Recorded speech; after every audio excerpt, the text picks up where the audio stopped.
One day can change everything.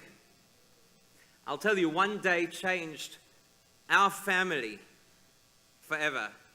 12 years ago, we were held up at gunpoint in our Chabad house.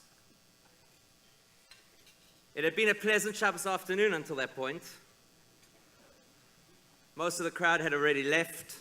Those of us who remained behind were chatting, relaxed in the afterglow of a powerful Farbrengen and somewhat weighed down by Cholent. And suddenly, our front gate opened. 3 men walked in.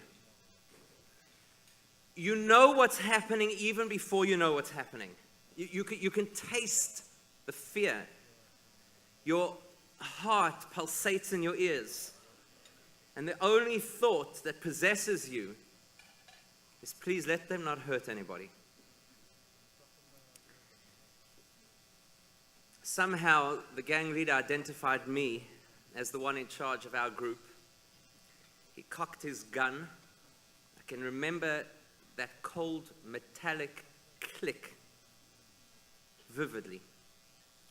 Leveled it at my chest and held it there for an interminable 10 minutes while his cronies robbed our guests. Baruch Hashem, we were all deeply shaken, but thank God, very grateful to have survived. Very grateful that while they had taken things, they had not harmed anybody. And to be honest, now we look back at it and we actually laugh about it, because from the outside, Nebuch, these luckless hooligans thought that our house, come Chabad house, was a mansion. How shocked they were to walk inside and instead of lavish furniture to see plastic stacking chairs and steel folding tables, where they had anticipated that they would find cash, jewelry, wealth. They found piles of plates with Cholent residue. And quite honestly, they clearly hadn't done their research and did not realize what sort of meager pickings a shul would provide, especially on a Shabbos. For a start, they demanded all the cash on the premises, and I had to explain to them, this is a Chabad house. We're the ones who ask for cash.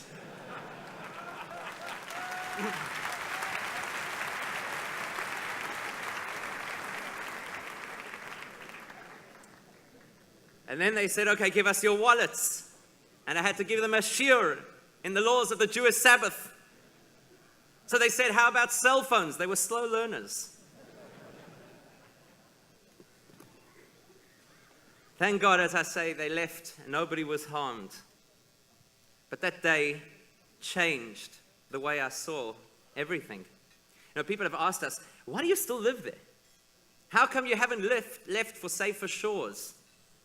And there are 2 answers. The first is because Chabad Hasidim do not pack it in the face of adversity.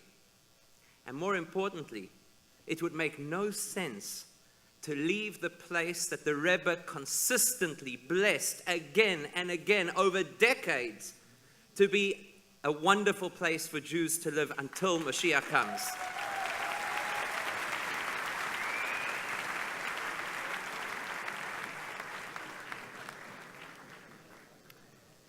Occasionally I get the well-intentioned but socially inept people who ask, so why didn't they shoot you? Look, I don't know. But I believe absolutely that Hashem sent them not to harm us, but to teach us a lesson. And from that day on, I could never look at life the same. From that day on, I saw and understood that every day is valuable. Every day is a gift. Every day has to be meaningful.